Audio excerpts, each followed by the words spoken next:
ঢালিউডের আলোচিত অভিনেতা, প্রযোজক ও ব্যবসায়ী অনন্ত জলিল আপাতত সিনেমা থেকে সরে দাঁড়ানোর ঘোষণা দিয়েছেন। দীর্ঘদিন ধরেই বড় পর্দায় অনুপস্থিত ছিলেন তিনি। এবার সেই অনুপস্থিতির কারণ নিজেই স্পষ্ট করলেন এই অভিনেতা। কোথায় রাখবো আমি? একে একে তুমি আমার সুন্দর হৃদয়টাকে কি করেছো দেখতে চাও? সম্প্রতি গণমাধ্যমে দেয়া এক বক্তব্যে অনন্ত জলিল জানান, ব্যক্তিগত জীবন ও ব্যবসায়িক কর্মকাণ্ডে বাড়তি সময় দেওয়ার প্রয়োজন থেকেই তিনি আপাতত চলচ্চিত্রে কাজ না করার সিদ্ধান্ত নিয়েছেন। বলেন, এই মুহূর্তে তার কাছে ব্যবসা প্রতিষ্ঠান ও পারিবারিক দায়িত্বগুলো বেশি গুরুত্বপূর্ণ, তাই সিনেমা থেকে সাময়িক বিরতি নিচ্ছেন। আরও বলেন, তিনি একেবারেই বিদায় নিচ্ছেন না। পরিস্থিতি অনুকূলে এলে এবং পছন্দসই গল্প ও চরিত্র পেলে আবারও বড় পর্দায় ফিরতে পারেন তিনি। এই ঘোষণার পর থেকেই চলচ্চিত্র প্রেমী ও তার ভক্তদের মধ্যে শুরু হয়েছে নানা আলোচনা।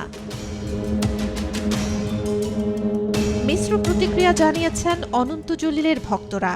সামাজিক যোগাযোগ মাধ্যমে এসে কেউ প্রকাশ করছেন হতাশা, আবার কেউ তার সিদ্ধান্তকে বাস্তবসম্মত বলে মনে করছেন।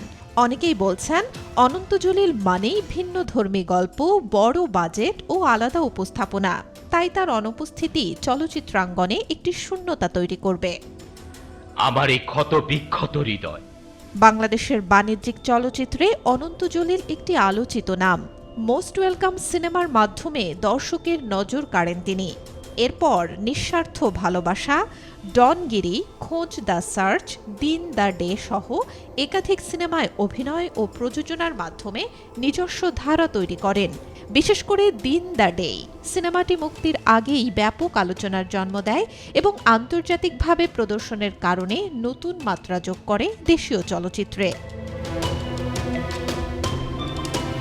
সমালোচনা ও প্রশংসা দুই নিয়েই অনন্ত জলিলের চলচ্চিত্র যাত্রা এগিয়েছে।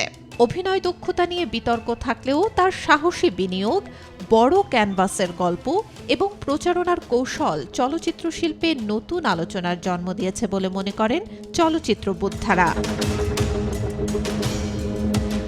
সিনেমা থেকে আপাতত বিরতি নেয়ার ঘোষণা দিলেও অনন্ত জলিল যে পুরোপুরি সিনেমাকে বিদায় জানাচ্ছেন না সেটি স্পষ্ট। ফলে চলচ্চিত্রপ্রেমীরা আশা করছেন, সময় ও পরিস্থিতি অনুকূলে এলে আবারও বড় কোনো প্রজেক্ট নিয়ে ফিরবেন এই আলোচিত অভিনেতা ও প্রযোজক। Desk report, B news 24। অসম্ভবকে সম্ভব করাই অনন্তর কাজ।